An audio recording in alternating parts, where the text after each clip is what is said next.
ఆదిలాబాద్ సంగారెడ్డి మోడీ సభలతో తెలంగాణలో ఎన్నికల శంఖారావం పూరించింది బీజేపీ.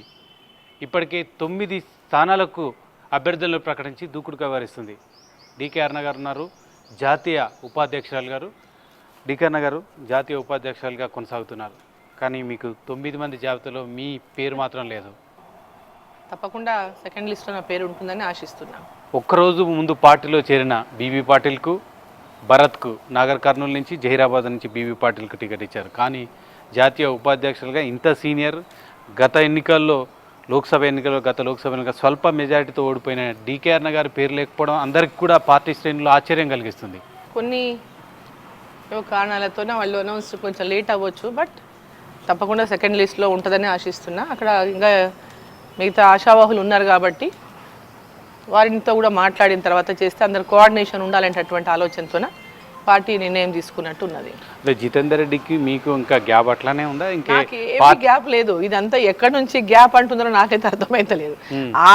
నాకు ఉన్నటువంటి గ్యాప్ ఏం లేదు. జితేందర్ రెడ్డి గారితో ఆయనను వ్యతిరేకించును టీఆర్ఎస్ పార్టీ. ఆయన టికెట్ ఇవ్వద్దని పెద్ద ఇది చేసి మన మీడియాలంతా వచ్చింది. వాళ్ళందరూ దీనికి టికెట్ ఇవ్వలేదు. ఆయనకి టికెట్ ఇవ్వనప్పుడు కూడా నేను మన పార్టీలోకి తీసుకుందామని అప్పటికే నేను పార్టీలో చేరిన, అప్పటికే బీజేపీ పార్టీలో నేను చేరిన. మాట్లాడి వారితో కూడా నేను మాట్లాడి జరిగింది. వారిని కూడా పార్టీలోకి తీసుకుంటేనే బాగుంటుంది, అందరి మనకు కొంచెం బలం పెరుగుతుంది అని చెప్పి ఆ రోజు నేను కూడా వారిని వెల్కమ్ చేసిన. వారితో నాకు ఎలాంటి డిఫరెన్సెస్ లేవు. మరి వాళ్ళకేమన్నా ఉంటే నాకు తెలియదు. ఇప్పుడు మీ టికెట్ని అడ్డుకోవడానికి జితేందర్ రెడ్డి ప్రయత్నం చేస్తున్నారు. నేనే కాంటెస్ట్ చేయాలి మహబూబ్ నగర్ నుంచి అని ఆయన చెప్తున్నారు. మనం రకరకాల ట్వీట్లు చూస్తున్నాం ఆయన సోషల్ మీడియా అకౌంట్లలో.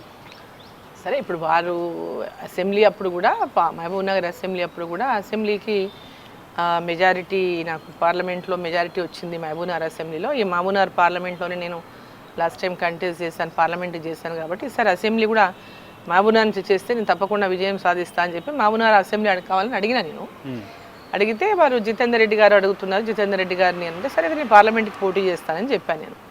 సో ఆ తర్వాత జితేందర్ రెడ్డి గారి కుమారుడికి సీట్ అనౌన్స్ చేశారు. సరే నేను ఇంకా పార్లమెంట్కి చేద్దామనేటటువంటి ఆలోచనలో నేను దాన్ని ఇక అసెంబ్లీ వదిలేసిన. పార్లమెంట్కి చేయాలనేటటువంటి నాకు చేస్తే ఆ పార్లమెంట్లో ఒక అసెంబ్లీలో చేయాలి మహబూబ్ నగర్, లేకపోతే పార్లమెంట్కి చేయాలనేటువంటి ఆలోచన ఉండింది. అసెంబ్లీకి పోటీ చేసే క్రమంలో జితేందర్ రెడ్డి కొడుకు మీరు పార్లమెంట్కి చేస్తారు, ఆయన కొడుకు అసెంబ్లీకి చేస్తారని ఏదైనా హామీ తీసుకున్నారా? ఆయన కట్టుబడి ఉండాలనేది ఏదైనా నిబంధన? వారు ఇన్సైడ్ ఏం మాట్లాడినో నాకు తెలియదు. బట్ ఆ రోజే నేను క్లారిటీతో చెప్పిన, నేను పార్లమెంట్ కంటెస్ట్ చేస్తానని ఆనాడే నేను చెప్పడం జరిగింది.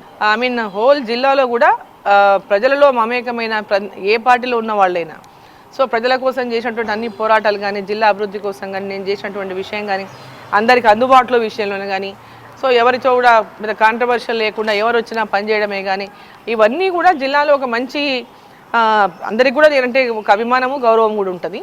సో దీంతోన నన్ను ఆదరించిండ్రు. అంత తొందరగా షార్ట్ టైం అయినా కూడా నన్ను ఆదరించిండ్రు. మోదీ గారి చరిష్మానండి, నా జిల్లాలో ఉన్నటువంటి సంబంధాలనండి మంచి మెజారిటీ వచ్చింది. అప్పుడు మంచి ఓట్లు